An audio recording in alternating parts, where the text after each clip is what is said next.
우리 앞뒤 좌우로 한번 인사하겠습니다. 이렇게 인사하겠습니다. 예수님의 제자가 되기를 바랍니다. 예수님의 제자가 되기를 바랍니다. 네. 금요일 날 이 밤에 함께 나와서 우리 말씀 앞으로 나가고 또 하나님 말씀 붙들고 기도하는 이 시간이 참 귀합니다. 이 시간을 통해서 우리 개인의 기도가 응답되고 우리 공동체를 위해서 기도할 때 우리 교회가 하나님 나라를 위해서 귀하게 해서 임받게 될 줄 믿습니다. 우리 함께 하나님 말씀 보겠습니다. 하나님의 말씀 요한복음 8장인데요. 요한복음 8장 48절에서 59절 요한복음 8장이 마무리되는 부분인데요. 이 부분을 찾아서 함께 말씀 묵상할 수 있도록 하겠습니다. 요한복음 8장 48절에서 59절 말씀을 같이 천천히 읽도록 하겠습니다. 같이 읽겠습니다. 유대인들이 대답하여 이르되 우리가 너를 사마리아 사람이라 또는 귀신이 들렸다 하는 말이 옳지 아니하냐. 예수께서 대답하시되 나는 귀신 들린 것이 아니라 오직 내 아버지를 공경함이거늘 너희가 나를 무시하는도다. 나는 내 영광을 구하지 아니하나 구하고 판단하시는 이가 계시니라. 진실로 진실로 너희에게 이르노니 사람이 내 말을 지키면 영원히 죽음을 보지 아니하리라. 유대인들이 이르되 지금 내가 귀신 들린 줄을 아노라. 아브라함과 선지자들도 죽었거늘 내 말은 사람이 내 말을 지키면 영원히 죽음을 맛보지 아니하리라 하니 너는 이미 죽은 우리 조상 아브라함보다 크냐? 또 선지자들도 죽었거늘 너는 너를 누구라 하느냐. 예수께서 대답하시되 내가 내게 영광을 돌리면 내 영광이 아무것도 아니거니와 내게 영광을 돌리시는 이는 내 아버지시니 곧 너희가 너희 하나님이라 칭하는 그이시라. 너희는 그를 알지 못하되 나는 아노니 만일 내가 알지 못한다 하면 나도 너희같이 거짓말쟁이가 되리라. 나는 그를 알고 또 그의 말씀을 지키노라. 너희 조상 아브라함은 나의 때에 볼 것을 즐거워하다가 보고 기뻐하였느니라. 유대인들이 이르되 네가 아직 50세도 못 되었는데 아브라함을 보았느냐. 예수께서 이르시되 진실로 진실로 너희에게 이르노니 아브라함이 나기 전부터 내가 있느니라 하시니 그들이 돌을 들어 치려 하거늘 예수께서 숨어 성전에서 나가시니라. 아멘. 오늘 말씀의 제목은 내가 있느니라 라고 정해봤는데요. 영어로 하면 이렇습니다. 따라하겠습니다. I am. 어디서 많이 들어보신 말씀 아닙니까? 출애굽기에서 하나님께서 모세에게 나타나실 때 Who I am, 나는 스스로 있는 자다 이렇게 우리 번역을 하지만요, 나는 항상 영원히 지금도 과거에도 시간과 상관없이 존재하는 그런 존재다라고 말씀을 하시는 거죠. 그래서 오늘 이 제목, 설교 제목, 그리고 예수님 말씀하신 것인데 이것 때문에 예수님을 바로 돌을 들어서 죽이려고 하는 그런 장면을 우리가 오늘 말씀을 통해서 보게 됩니다. 자, 그런데요, 오늘 요한복음에 보면 지금까지, 특히 8장까지 예수님은 여러 번 유대인들하고 이야기를 합니다. 근데 여기서 유대인이라 하면 예수님의 제자들도 유대인이잖아요. 예수님도 유대인으로 태어나셨고, 근데 요한복음에서 8장까지 유대인 하면 특별히 종교 지도자급에 있는 좀 많이 왜곡되어 있고 하나님의 말씀을 지킨다고 스스로 이야기하지만 실제로는 껍데기 신앙을 가진 그런 사람들을 유대인으로 통칭하고 있는 거죠. 오늘 근데 여러분 보십시오. 오늘 본문이 몇 절로 끝이 납니까? 8장이 59절이잖아요. 그러니까 이 8장, 7장, 8장이 이어지는데 예수님은 이 8장에서 유대인들과 굉장히 긴 이야기를 주고받고 있습니다. 근데 그 내용이 보면 이 사람들이, 이 유대인들이 대부분 보면 마귀의 자녀. 예수님 말씀을 아무리 해도 말씀을 안 믿고 나중에는 돌로 치려는 그런 사람들인 거죠. 근데 좀 궁금하지 않습니까? 여러분들은 좀 대화가 안 되는 사람하고 대화해 보셨나요? 지금은 그 사람하고 말 안 섞으려는 그런 사람도 있나요? 그 사람하고 오래 말해봐 가까이 있는 분입니까? 그렇진 않죠. 네. 말을 많이 해봤는데 말이 도저히 안 통해요. 이렇게 이야기해보고 저렇게 이야기해봐도 정말 고집도 세고 외골수예요. 변화될 것 같지 않아요. 말해봐야 보통 내 입만 아프죠. 그럴 때는 더 이상 말을 잘 하지 않는 경우가 있습니다. 그러면 예수님은 이 유대인들과 함께 이야기를 할 때 예수님의 이야기를 듣는 유대인들이 말이 통할 사람이라고 생각을 했을까요? 예수님은 이미 그들의 마음을 잘 아시는 분이잖아요. 근데 말 안 통할 사람, 안 믿을 사람들하고 왜 이렇게 오래 이야기를 하냐고요. 8장만 해도 59절이 되는데 주로 유대인들과의 대화에 있습니다. 주로 대화 내용을 보면 예수님이 이야기하고 그들 안 믿고 너 왜 이래? 이러고 너 귀신 들렸지? 너 사마리아 사람이야? 이런 이야기를 합니다. 이 유대인들이 예수님을 보고 말을 안 믿을 뿐만 아니라 예수님에게 사마리아 사람이라고 이야기하는 것은 굉장한 욕입니다. 제가 어릴 때는 욕을 잘했는데 제가 이렇게 전도자가 되거나 교육자가 된 이후로 욕을 못하고 있는데 실제로 잘 생각나지도 않고, 그런데 우리가 알고는 있지 않습니까? 영화를 봐도 한국에 가면 놀래요. 중학교 여자애들이 버스에 타면 놀랍니다. 얘들이 욕을 하는 건지 말을 하는 건지 거의 욕설 반 이렇게 대화 반 이렇게 지나가는 걸 보는데요. 사마리아 사람 이러면 거의 심한 욕이에요.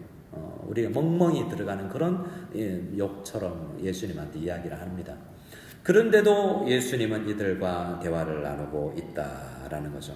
우리 48절 한번 읽어볼까요? 48절 같이 한번 읽어보겠습니다. 시작. 유대인들이 대답하여 이르되 우리가 너를 사마리아 사람이라 또는 귀신이 들렸다 하는 말이 옳지 아니하냐. 사마리아 사람이라면 우리는 사마리아 사람 별로 느낌이 없죠. 근데 유대인들이 제일 싫어하는 부류 중에 몇 부류가 있는데 장기, 그리고 세리, 그리고 사마리아 사람 이런 건 굉장히 욕설로 취급될 것만큼 이렇게 굉장히 심한 욕입니다.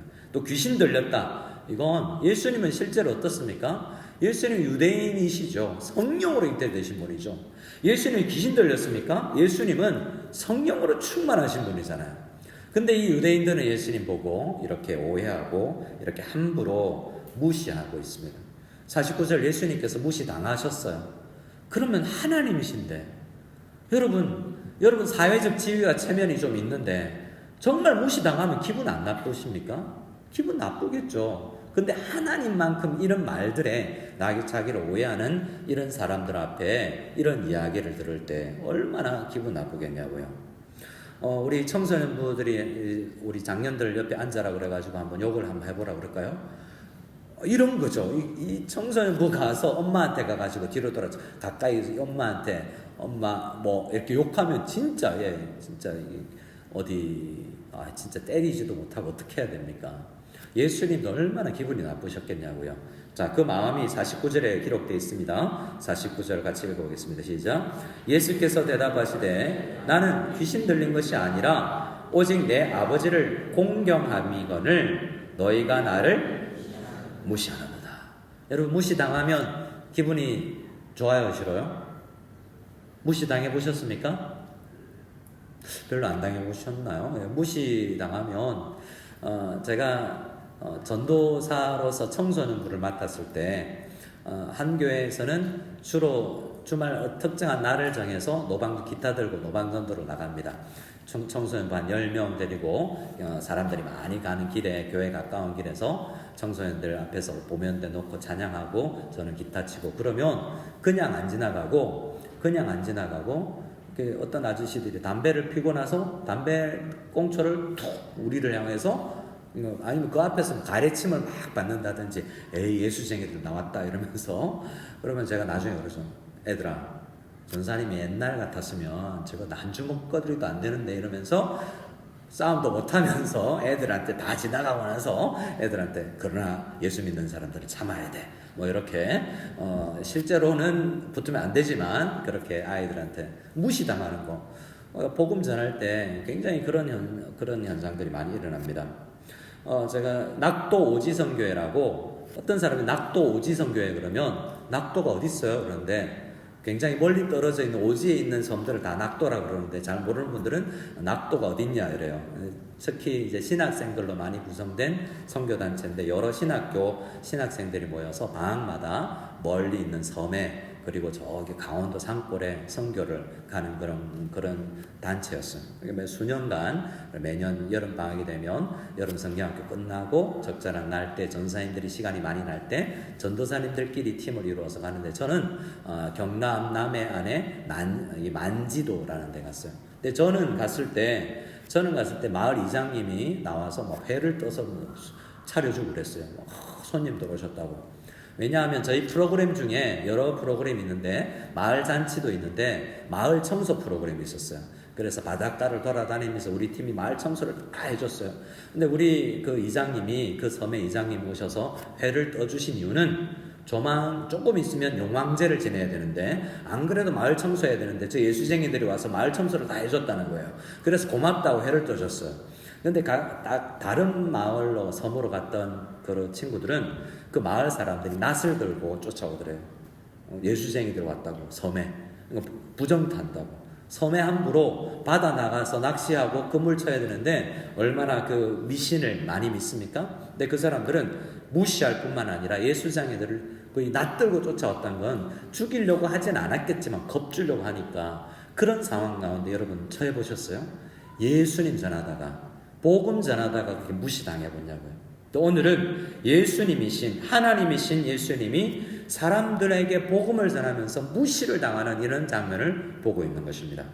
우리 가까이 있는 분들과 한번 이야기해 보겠습니다. 복음 전하다가 무시 좀 당해 봅시다. 여러분 마태복음의 8복에 나를 잘 믿으면 너희가 핍박을 받게 되어 있다고 이야기하잖아요. 그래서 여러분 정말 복음 전하다 보면 무시당하고 힘겨운 일들을 만날 때가 있습니다. 진짜 이런 건 우리 그리스도인으로서는 훈장이라고 할 수도 있어요. 여러분 그런데 왜 이렇게 유대인들을 향해 무시당하면서 예수님의 말씀을 전하고 있는가? 저는 이렇게 생각해요. 대부분의 유대인들은 예수님 끝까지 안 믿고 마귀의 자녀들이고 그들은 구원 못 받고 영생을 얻지 못하고 하나님의 자녀라고 일컬음을 받지 못하겠지만 그들 중에 나중에 예수님께서 20장 넘어가면 예수님께서 십자가 달리고 죽으셨을 때 예수님을 장사 지내기 위해서 제자들이 다 도망갔어요. 근데 예수님을 장사 지내기 위해서 찾아왔던 두 사람이 있는데 그 두 사람이 누군지 아세요?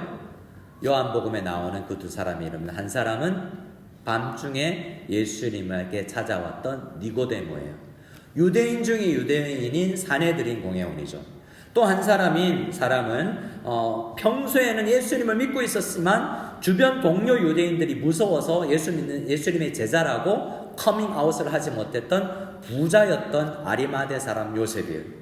그 두 사람이 예수님의 시신을 받아서 예수님 시신 주십시오 했던 건 그 당시에 유대인들이 예수를 죽였잖아요. 십자가에 매달아 죽였잖아요. 얼마나 무시무시한지 압니까? 여러분 그러니까 쿠데타가 일어나거나 총칼이 이렇게 난무하는 그런 시대에 그냥 나가면 죽을 수 있는 거예요.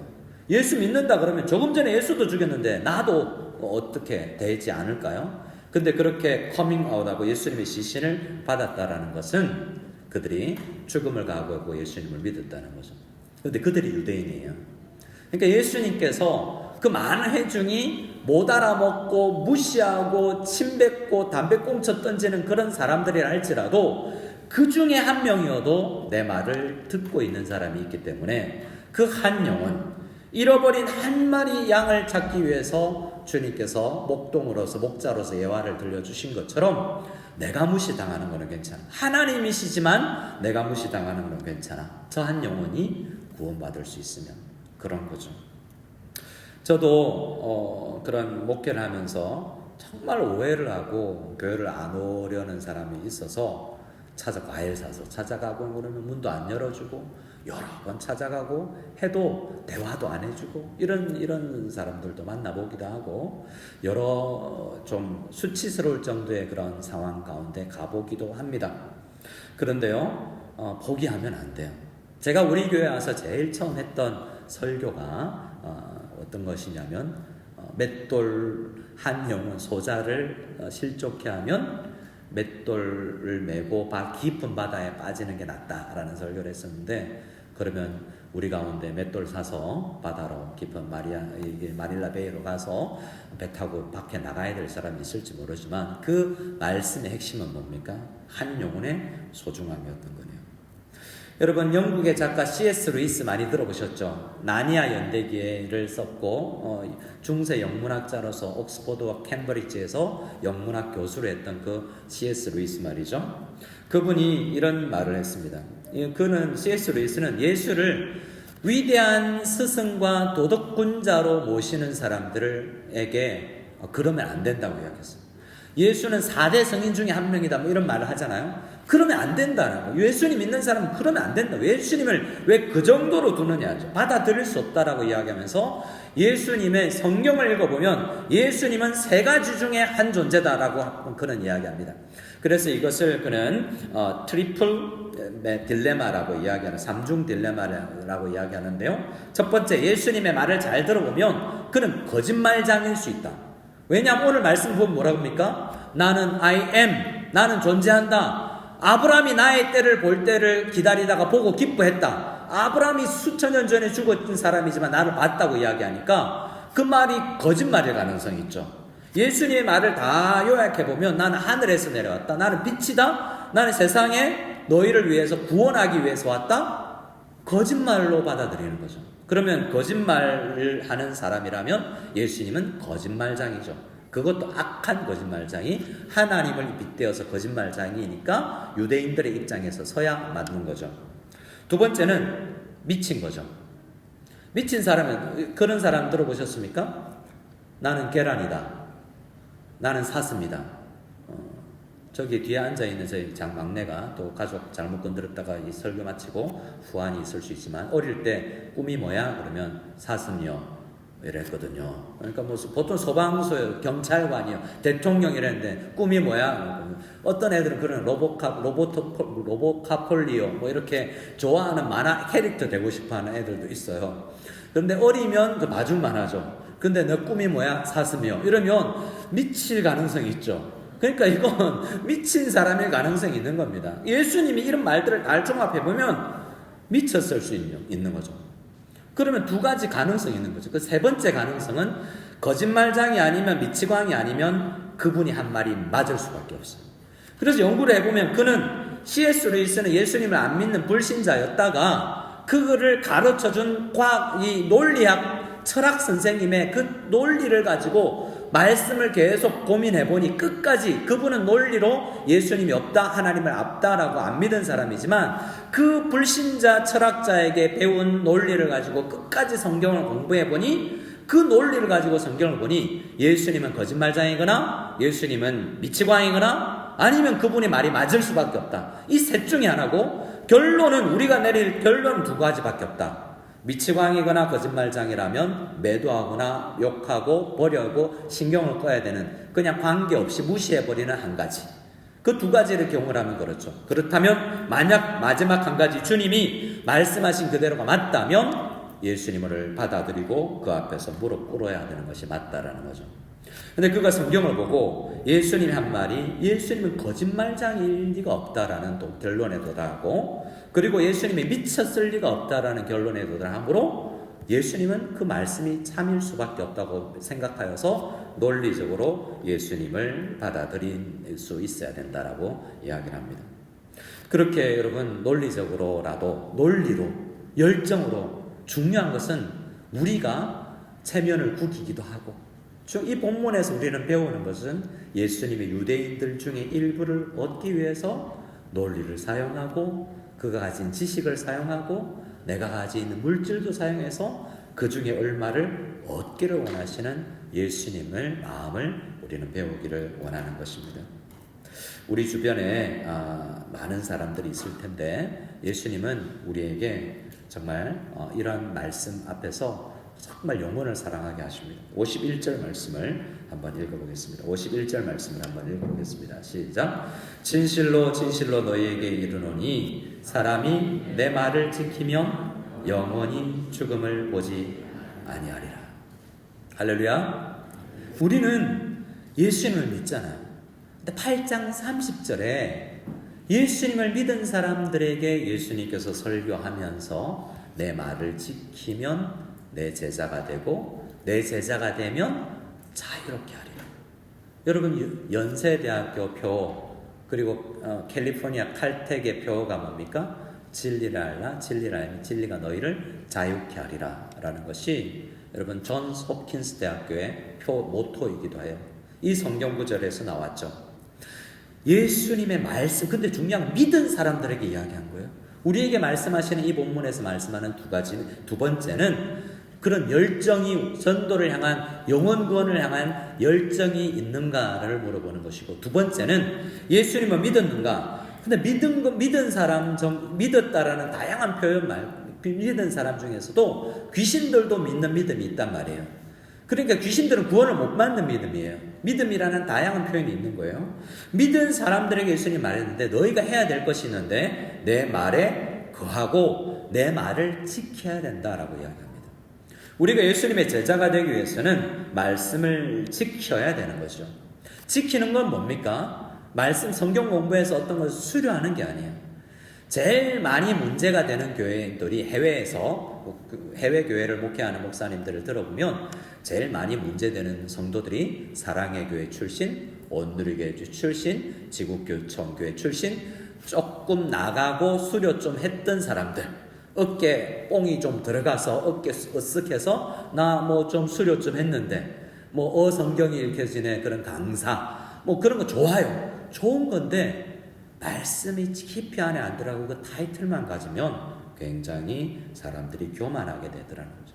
실제로 말씀 안에 가지 아니하고 말씀을 지키지 아니하고 그러한 수료만 하는 것이 중요하지 않다는 것입니다. 그래서 우리는 예수님을 알되 성경 묵상과 훈련을 통해서 예수님을 깊이 알고 그 말씀이 나를 구원할 뿐만 아니라 그 말씀이 우리에게 녹아들어서 참된 제자가 되는 것이 중요하다라는 생각을 가질 필요가 있습니다. 우리 31절 말씀을 좀 앞으로 가서 31절 말씀을 한번 읽어보도록 하겠습니다. 31절 말씀을 같이 읽겠습니다. 시작. 그러므로 예수께서 자기를 믿은 유대인들에게 이르시되 너희가 내 말에 거하면 참으로 내 제자가 되고 32절까지요. 진리를 알지니 진리가 너희를 자유롭게 하리라. 우리 신앙에서 참된 자유를 주는 것이 처음 시작이 어디입니까? 성경 말씀을 공부하는 것에서 더 나아가서 우리 기독교는 말씀 빼면 아무것도 아니에요. 조금 말씀하면 알고 나면 말씀 공부는 중요하지 않다고 생각하는 사람들이 많은데 누구에게나 말씀 끝까지 우리가 붙들어야 될 진리고 표면적으로 성경 공부를 잘못했던 사람들이 유대인들이기 때문에 그들보다 더 나은 의의를 얻기 위해서 우리는 말씀 앞에 날마다 머물러야 된다는 생각을 하여서 특히 올해 남자 제자반을 신청하시는 분들 여제자반은 총수가 차지 않아서 못할 것 같아요. 대신 여자반은 양육반으로 제가 돌려야 될 것 같은데 올 한 해 남자 제자반을 시작하시는 분들이 풍성히 말씀 안에 거해서 정말 멋진 신앙생활로 정말 올 2026년이 정말 예수님께서 기뻐하시는 제자가 되는 첫 원년이 다시 한번 될 수 있기를 그렇게 바라면서 깊이 말씀 가운데 거해볼 수 있는 우리가 다 될 수 있기를 소원합니다. 자, 57절 58절 말씀을 한번 읽고 말씀을 마무리하겠습니다. 57절 58절입니다. 같이 읽겠습니다. 유대인들이 이르되 네가 아직 50세도 못 되었는데 아브라함을 보았느냐? 예수께서 이르시되 진실로 진실로 너희에게 이르노니 아브라함이 나기 전부터 내가 있느니라 하시니. 오늘 설교 제목을 내가 있느니라로 정했는데요. 이 말씀 앞에서 세 번째로 우리가 생각할 것은 우리가 말씀 안에서요 모세가 만났던 아브라함이 만났던 그 하나님을 이 말씀 안에서 동일하게 어제도 계셨고 오늘도 계시고 내일도 계시는 그분을 우리가 말씀 안에서 모세처럼 아브라함처럼 만날 수 있다는 이 축복의 말씀이기 때문에 이 말씀을 붙들고 하나님을 정말 깊이 살아계신 예수님을 깊이 만날 수 있는 우리가 될 수 있기를 간절히 소원합니다. 그런데 이 말씀 앞에서 어떤 사람들이 있느냐? 우리의 전도 대상자들은 어떤 사람이냐? 59절 마지막으로 읽습니다. 59절 같이 읽겠습니다. 시작. 그들이 돌을 들어 치려 하거늘 예수께서 숨어 성전에서 나가시니라. 주일날 설교할 9장 말씀은 실로암인데 우리를 보낸다는 표현입니다. 이건 우리가 너무나 중요한 단어인데요. 우리는 이 세상에 보냄받은 사람이에요. 예수님께서 이 땅에 하나님 아버지의 보냄을 받아 오신 것처럼 우리는 예수님에 의해서 보냄받은 제자로서 이 땅을 살아가는데요. 제자들이 맞닥뜨리는 그 환경은 진실로 예수님은 살아계신 하나님입니다. 그분을 믿어야 영원한 삶을 얻습니다. 라고 이야기하면 어떤 섬에 있는 사람들처럼 낫을 들고 쫓아오거나 어떤 사람들처럼 침을 뱉거나 무시를 당하고 우리가 그런 어려운 형편 속에 속할 수 있다는 것입니다. 세상은 그때나 지금이나 돌을 들어 치려고 하는 세상이라는 거죠. 어떤 세상인 줄 압니까? 요한복음 8장을 시작하는데 8장을 시작하면서도 돌을 들어 치는 이야기를 시작하고 마칠 때도 돌을 들어 치려 하는 것으로 끝이 납니다. 요한복음 8장 3절에 서기관과 바리새인들이 음행 중에 잡힌 여자를 데리고 와서 예수님 앞에 데리고 와서 그 땅에 글씨를 쓰고 있는 예수님께 이 여자 음행 중에 잡혀왔습니다 라고 할 때 이런 여자는 모세가 이야기하기를 돌로 들어 치라고 그랬는데 예수님은 어떻게 이야기합니까? 라고 이야기했을 때 예수님 아무 대답도 안 하자 그들이 대답 좀 하십시오 라고 추궁을 하니까 예수님께서 뭐라 말씀하시죠? 너희 중에 죄 없는 자가 먼저 돌로 치라고 할 때 너희 중에 죄 없는 사람이 돌로 치라 할 때 나이 많은 사람부터 젊은 사람까지 한 사람씩 그 자리를 떠나가고 서기관과 바리새인들 중에 이 말씀 8장 시작하면서 드러났던 것은 바리새인들과 서기관들, 유대인들, 음란한 중에 잡힌 여자들 중에 한 사람도 죄 없는 사람은 없었다는 거죠. 근데 8장 마지막에서 우리가 발견하는 건 뭡니까? 그 죄인들이 죄 없으신 예수님을 돌로 치려 가는 장면으로 끝이 나고 있지 않습니까? 이 속에 우리는 어떤 사람이냐? 8장 속에서 우리는 죄 많은 음행 중에 잡힌 여자와 같은 현행범으로 잡힌 여자와 같은 죄인이지만 그 여자만 죄인이 아니라 성경 공부 많이 했던 서기관과 바리새인들도 죄인인데 우리는 다 용서를 받은 죄인이라는 것입니다. 용서받은 죄인들은 말씀 안에 거하면서 제자가 되어서 그렇게 무시당해도 그런 사람들 앞에 말씀 들고 복음으로 나아가는 사람들이 예수님의 제자들입니다. 이 밤에 간절히 기도할 때 우리 2026년에 한 장로님이 그러시더라고요. 우리 모임을 하는데 장로님이 제가 전도 잔치를 할 때 다른 교회에 있을 때 부활주일쯤에 씨를 뿌려서 추수감사주일쯤에 거둡시다 해서 대각성 전도집회 이런 걸 해서 한 사람이 한 영혼 이상씩 이렇게 품고 300명이면 연말에 600명이 되는 걸 꿈꾸며 이렇게 해보자 이런 이야기를 하는데 그 장로님이 그러시더라고요. 우리 한 샘터에 한 명이 어떨까요? 한 샘터에서 한 명이라도 품고 전체로 나가서 다각도로 그를 위해서 기도하면서 한 영혼 얻어보면 어떠냐라고 생각하면 우리가 정말 그 정도의 영혼 구원의 사역은 품고 나아갈 수 있지 않을까라는 생각을 하게 되었습니다. 여러분 바라기는 오늘 말씀은 우리에게 복음 전도를 위해서 애쓰기를 원하는 예수님의 말씀을 우리가 본 것입니다. 우리 영혼을 위해서 영혼 구원 사역을 위해서 우리 샘터 안에서든 가정 안에서든 우리 개인적으로든 힘써보는 우리 모두가 다 될 수 있기를 소원합니다. 아멘.